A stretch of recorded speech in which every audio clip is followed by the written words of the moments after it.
Friends, welcome to Jhansi journey channel. నేను మీ ఝాన్సీని. ఎలా ఉన్నారంతా? బాగున్నారు కదండి. ఈరోజు మీకు నేను ఫిష్ కర్రీ చేసి చూపిద్దాం అనుకుంటున్నాను. కొరమేను ఫిష్ తెప్పించాను. దానికి కావాల్సిన పదార్థాలు ఏంటి, అవి ఎలా చేయాలి అనేది ఒకసారి చూపిస్తాను. నోట్ చేసుకోండి అమ్మా. కొరమేను ఫిష్ ఇవి బాగా వాష్ చేసి పెట్టుకున్నాను. దీనిలో కావలసిన పదార్థాలు 3 స్పూన్లు కారం, 1 స్పూను పసుపు, 2 స్పూన్లు ఉప్పు, పచ్చిమిర్చి, కొత్తిమీర, కరివేపాకు, టమోటాలు, నూనె, ఒక పెద్ద బత్తాయి పండంతా చింతపండు నానేసి పెట్టుకున్నాను, 2 ఉల్లిపాయలు, 2 స్పూన్ల ధనియాలు, 1 స్పూన్ మెంతులు, 1.5 స్పూన్ జీలకర్ర. ఫిష్ తీసుకొని దీనిలో ఉప్పు, పసుపు, కారం ఈ 3 వేసి బాగా కలుపుకోవాలి.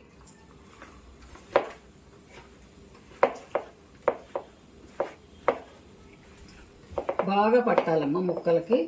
కారము, ఉప్పు అన్నీ మంచిగా పట్టేటట్టు కలపాలి. ముందుగా ఫిష్ కర్రీకి కడాయి పెట్టుకోవాలమ్మ. స్టవ్ వెలిగించేసి దీనిలో కావలసిన నూనె వేసుకోవాలి.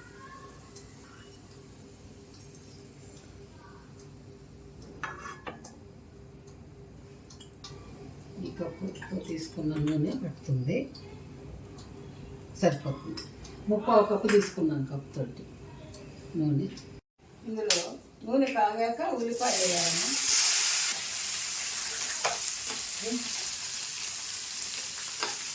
బాగా కాగాక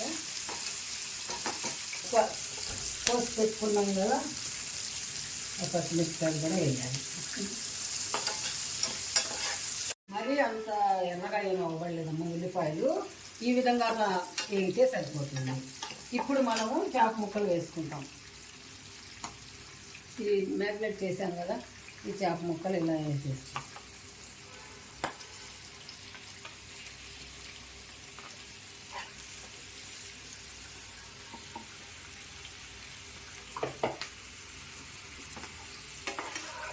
వేసి కొంచెం ఒక్కసారి పైకి కిందకి అనాలి.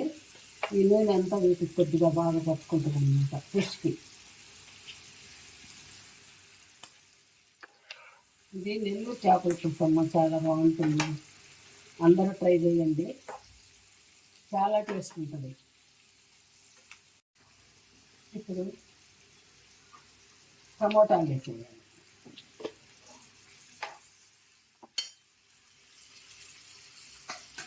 టమోటాలు, కొత్తిమీర, కరివేపాకు,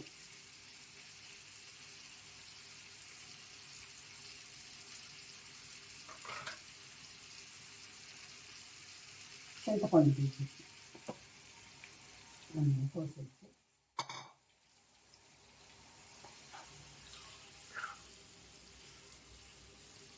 ఇలా కలుపుకోవాలి.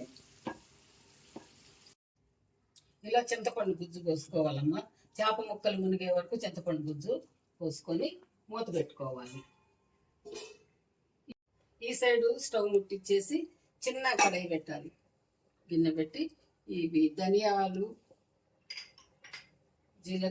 జీలకర్ర, ధనియాలు, మెంతులు ఉన్నాయి కదా, ఇవి బాగా వేపుకోవాలి. అందులో వేసేసి కడాయి వేడెక్కినమ్మా.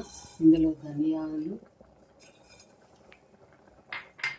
మెంతులు, జీలకర్ర ఈ 3 లైట్గా వేపుకోవాలి. రెడ్ కలర్ వచ్చే వరకు వేపాలి. మాడకూడదు. చాలా జాగ్రత్తగా చిన్నగా మంట పెట్టి వేపుకోవాలి. ఇదే మెయిన్ మసాలా దానిలో. Fish curry, Nellore fish curry అంటే ఈ మసాలా కంపల్సరీ అన్నమాట. తప్పకుండా మంచిగా ఫ్రై చేయండి, చాలా టేస్ట్ వస్తుంది. కొద్దిగా లైట్గా ఉడికింది, ఇలా ఉడుకుతూ ఉంటుంది. చూడు, మూత పెట్టేసి ఇంకా కాసేపు ఉడకనివ్వాలి. ఈ లోపల మనం ఇది మిక్సీ పట్టుకుంటాము. ఆఫ్ చేస్తున్నానమ్మా. ఇలా వేసుకోవాలి. వేసిన తర్వాత ఇందాక తెల్లగడ్డ చెప్పలేదు నేను, ఒక తెల్లగడ్డ ఇలా ఒలిసేసుకొని ఇది కూడా ఇందులో వేసేయాలి. వీటితో కలిపి తెల్లగడ్డ కూడా మిక్సీ పట్టాలన్నమాట. కర్రీ ఉడికేటప్పుడు మూత తీసి ఇప్పుడు మనం మిక్సీ వేసి పెట్టుకున్నాం కదా, మొత్తం జీలకర్ర, ధనియాలు, మెంతులు, అది తెల్లగడ్డ, అది ఇందులో వేయాలమ్మా. ఉడికేటప్పుడు కర్రీ ఉడికేటప్పుడు ఇలా వేసి తిప్పాలి. ఎక్కువ గంటి పెట్టకూడదు, స్పూన్ తోటి అనాలి, ముక్కలు చితికిపోతాయి. కొరమేను ఫిష్ చాలా బాగుంటుంది, అందరూ ట్రై చేయండి. ట్రై చేసి ఎలా ఉందో చెప్పండి నాకు. చాలా ఈజీగా చేసుకునే కర్రీ ఫ్రెండ్స్, ఇది మీరు బాగా ట్రై చేయొచ్చు, ఎవరైనా ట్రై చేయొచ్చు. ఇది కొత్తగా పెళ్ళైన వాళ్ళు చేసుకోవచ్చు. ఈజీగా చేసాము. ఏమీ పట్టవు పెద్దగా, కావాల్సిన పదార్థాలు కూడా చాలా తక్కువ. కొద్దిసేపు మూత పెట్టి ఉంచుతాను. ఉడికిన తర్వాత మళ్ళీ 10 minutes ఉడికితే చాలమ్మా, అంతే, కర్రీ రెడీ అయిపోద్ది. చూద్దామమ్మా ఎంతవరకు ఉడికిందో. బాగానే ఉడికింది, కొంచెం 2 minutes ఉడికితే సరిపోద్ది. ఇలా ఉడకాలమ్మా. నూనె అంతా పైకి వచ్చేసింది చూడండి, అలా నూనె పైకి రావాలి. 2 minutes అయ్యాక బంద్ చేద్దాం. కర్రీ అయిపోయిందమ్మా, బంద్ చేస్తున్నాను.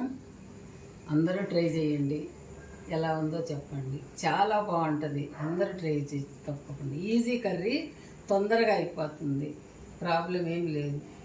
ఎలా ఉందో కామెంట్ చేయండి.